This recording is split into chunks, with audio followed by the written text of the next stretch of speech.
Hello, and welcome back to the podcast where you are invited for lighthearted conversations about things that matter as you seek to live your most meaningful, beautiful, and joyful life. I'm your host, Dr. Edie Wadsworth, and I hope you enjoy your stay here at the House of Joy. Well, hi, dear ones. Welcome back to the podcast. Today, let me look. We're at episode 327. How is that possible? 327 episodes of House of Joy. I can't believe it, but I'm so thankful you're here. I'm so honored to be here today, you guys. In full transparency, about 4 hours ago, I had a chemical peel.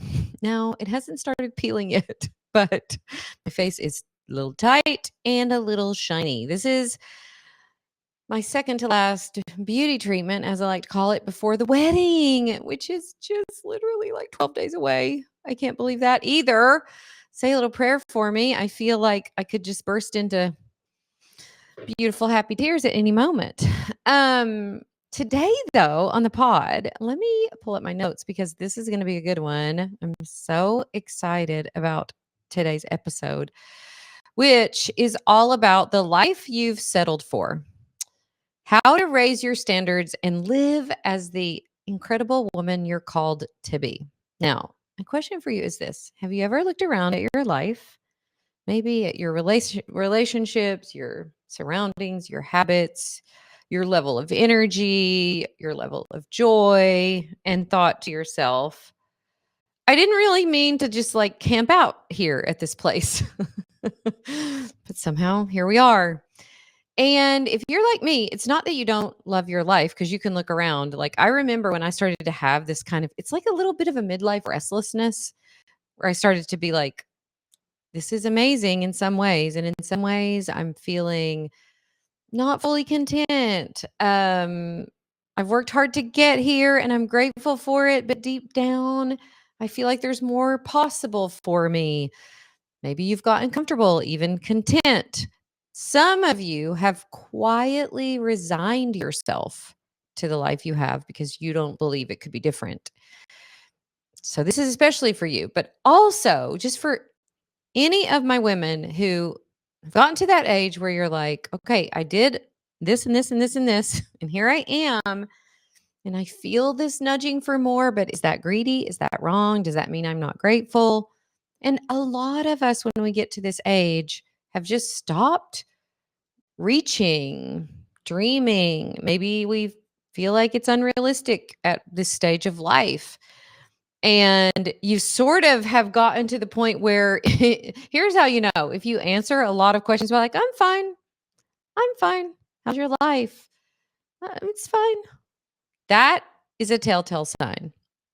Now, here's what I think. You know how they used to teach, at least they used to teach us when I was young, that there's like a set point for your weight? I don't know about that, but I do believe there's like a set point for your life, like some kind of invisible thermostat that determines how much joy, peace, love, purpose, meaning, money you allow yourself to experience. And most of us have this set point set way too low.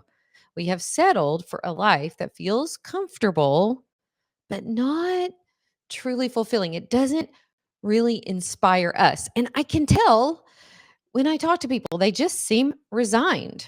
And this is one reason why I literally will never stop doing what I'm doing. I love seeing women come alive again and get on fire for their life and that spark kind of coming back in their eyes.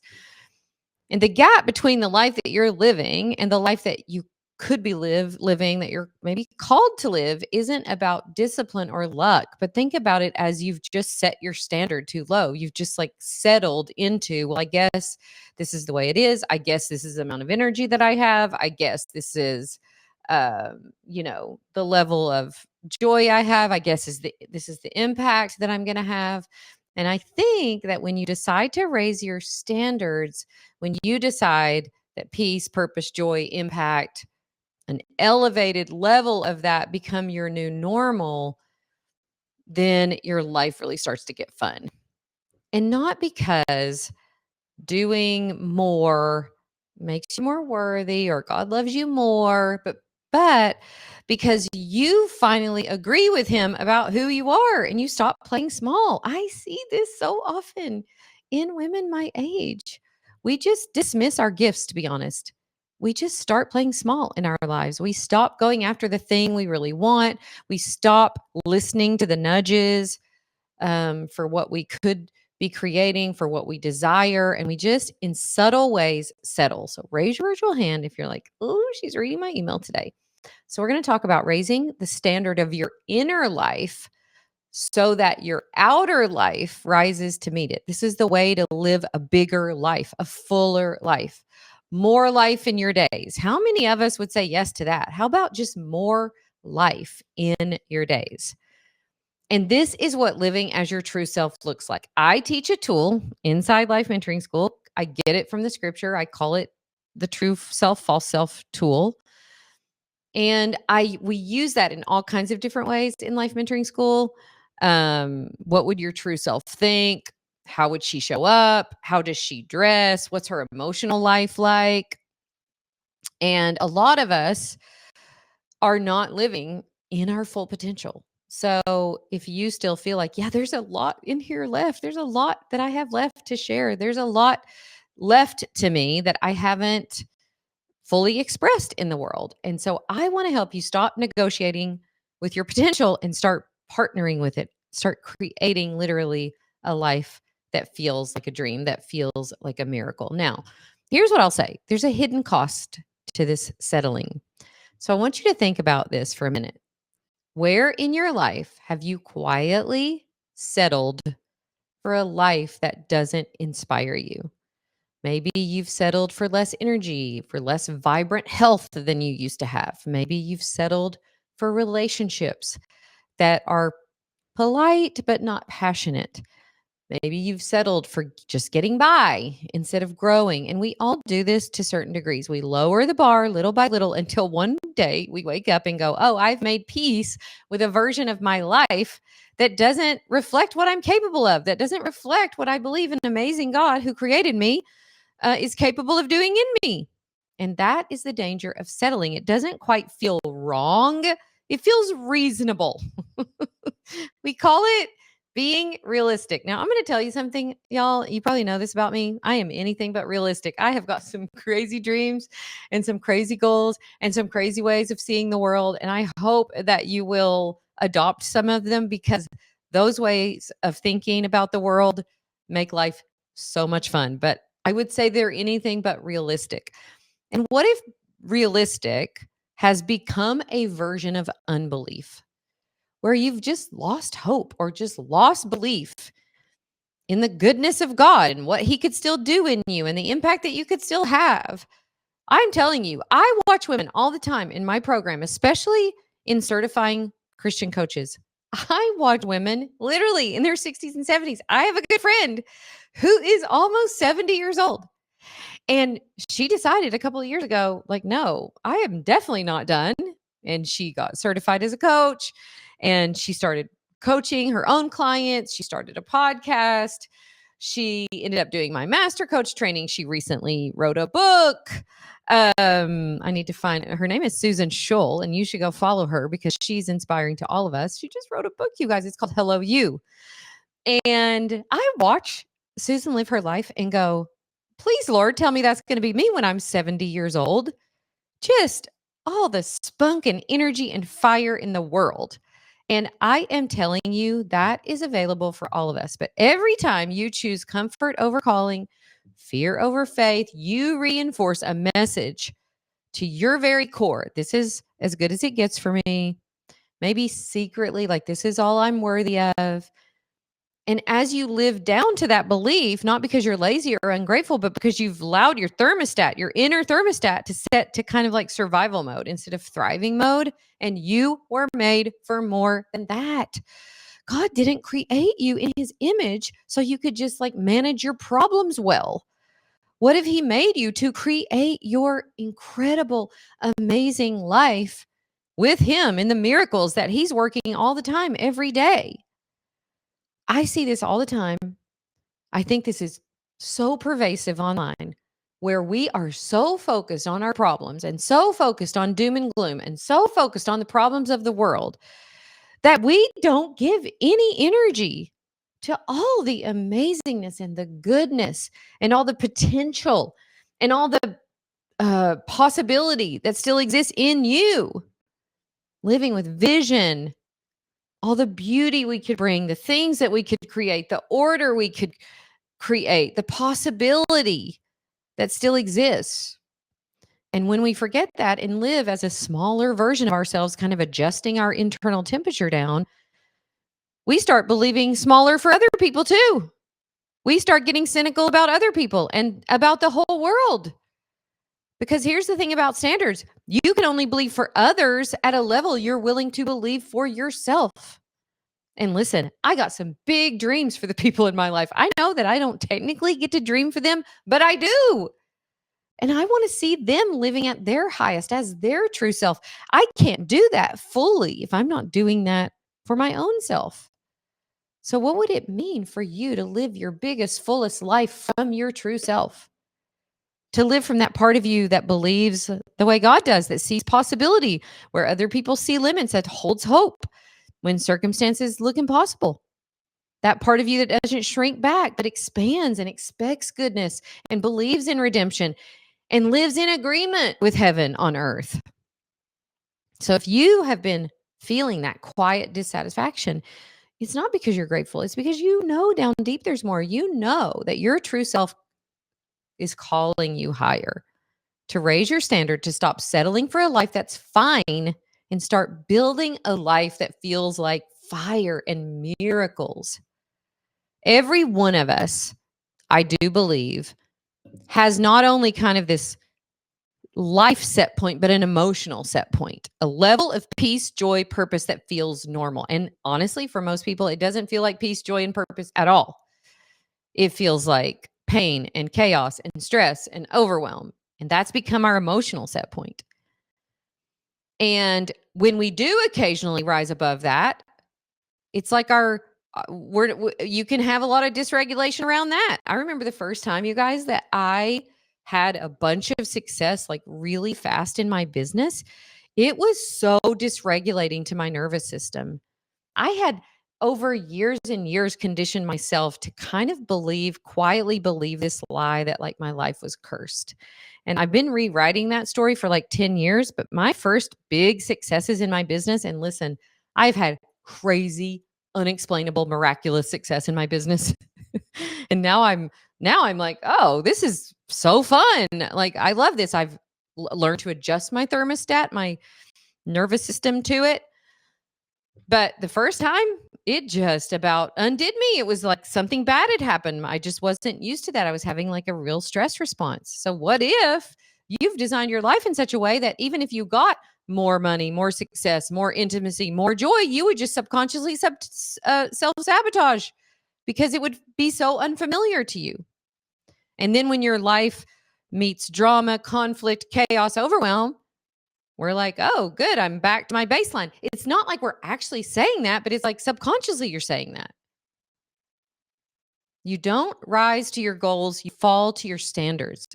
Your standards are like the floor beneath you, the level below which you refuse to fall. Now, I can remember a time I really, really struggled with my money mindset when I was in my, in my early adult life. I can remember a time when think about it like we're saying standards and like set points. So think to yourself, what's your money set point? What amount of money in your bank account will you just not let your account go below? Now, I can remember a time when I was in my 20s where it would be, well, as long as it's not zero, I'm happy. And then I can remember when it was like, okay, well, it just can't get below $1,000. And then I can remember a time when it was like, okay, I don't feel good if it's below $10,000. And my money set point has just gotten higher and higher as I have equilibrated my internal thermostat to be able to hold and handle that. And so if you think about it with money, let me ask you, you probably know what the number is. What's the number for you? What's the number at which, okay, if it falls below that, I just won't let that happen, right? So think about it this way. What if your set point for joy is low? You'll always find a reason to feel anxious or heavy, even when life is good, if your set point for joy is low. Maybe your set point for abundance is low. Your set point for peace. So you'll unconsciously or subconsciously create drama so that you return to that familiar place. What is the familiar place inside of you? You're not doing this because you want to. You're doing this because you've conditioned your nervous system, your belief system, and your emotional life to that level of living. Raising your standard means turning that up and saying, I am no longer available for constant worry and constant stress. I'm no longer available for relationships that are full of drama. I'm no longer available for a life that's anything less than my true self, that lives from joy and peace and abundance and hope and possibility. And that decision will change everything in your life. So make a new agreement to raise your standard. Raising your standard is not about doing more. It's about believing more.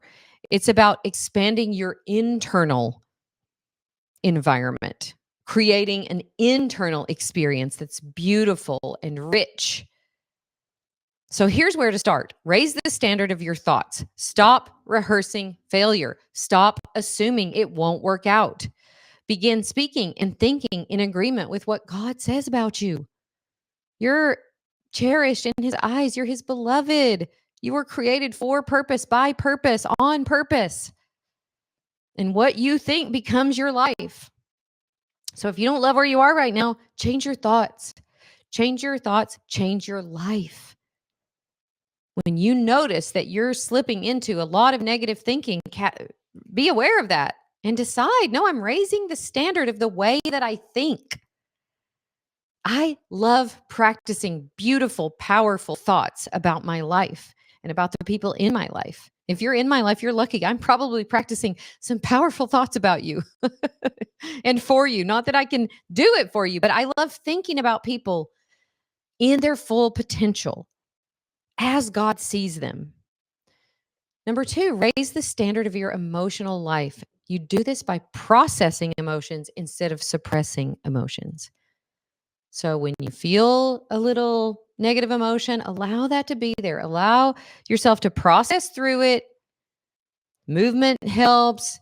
Naming the emotion helps. Getting quiet with yourself for a minute helps. Journaling helps. Music, whatever you need to do. Be with yourself in the hard emotions. Process through them so that you can get onto creating the emotional life you want. And I bet it's emotions more like love and gratitude and excitement and compassion and courage. Emotional maturity comes from doing this. Number 3, raise the standard of your habits. Your habits are like love letters to your future life. You're creating your future life now with the habits of your mind and your emotional life and your physical life right now. Daily decisions. What are you doing right now that is literally shaping your future? Raise the standard of your habits. What would a woman like you eat? How would she dress? How would she take care of herself? How would she nurture herself? Small daily decisions like this are so powerful. And number 4, raise the standard of your faith. Expect miracles. Expect that everything is always working out for you. Expect that God is guiding you. Expect that the next season of your life could be the most alive you've ever felt. This is permission to live as the woman God has called you to live. And I think of this as living from your true self. When you live from your false self, the part of you that's afraid, that's comparing, that's judging, that's anxious, that's always worried, you lower your standards. You avoid risk. You do things just to keep the peace. You do things just to stay small. But your true self was made in the image of God, who does all things beautifully, abundantly, and with purpose. And when you remember that, you stop settling automatically. You start believing for more, and not just for you, but for everyone you love. You begin to carry yourself differently. You speak life into people. You see potential instead of a constant barrage of problems. And you start to expect amazing things in your life. This is not being arrogant. This is belief. This is actually, you guys, what faith is. Believing in something you can't see yet. It's agreeing with heaven about what's possible. And when you do, you become so magnetic, not because you're trying to prove anything, but because your life begins to radiate this truth that God is good and he is still doing a work in all of us. This is what raising your standards looks like. You are the thermostat for your life. You get to decide how alive, how joyful you'll be. Where are you being invited to stop settling and start believing again? To stop living by default and start creating your life on purpose. Take one area of your life this week and decide this is my new normal because you're worthy of more, you're capable of more, you were created for more. I can tell you a small example of this is I just decided that I was going to redo my whole closet system, and it could seem like a small thing, but I am telling you, getting that part of my life beautiful and in order and organized and streamlined has it been a week now? It's been like a week of like, I can't wait to go in my closet because it's so beautiful and so organized. What little way could you show yourself that you're ready to raise your standards? Now, I will tell you this. We right now have our Design Your Life 90-day guidebook straight for sale. We don't sell this book all the time. We had a lot of people asking for it after our last workshop. So we have decided to let you just grab the book. This book is insane. It will kind of help you raise your standards. It will help you decide, what am I thinking that might be keeping me stuck? What is my emotional life like? What are my habits like? It's not just a planner, it's a framework for raising your standards, for showing up as your true self, the woman who believes, creates, and lives fully alive. You can grab your copy today. There's a link in the show notes. It's an undated, it has teaching in the front, and then it's an undated planner in the back, and we walk you through the whole thing. We would love to get this in your hands because your life is waiting for you.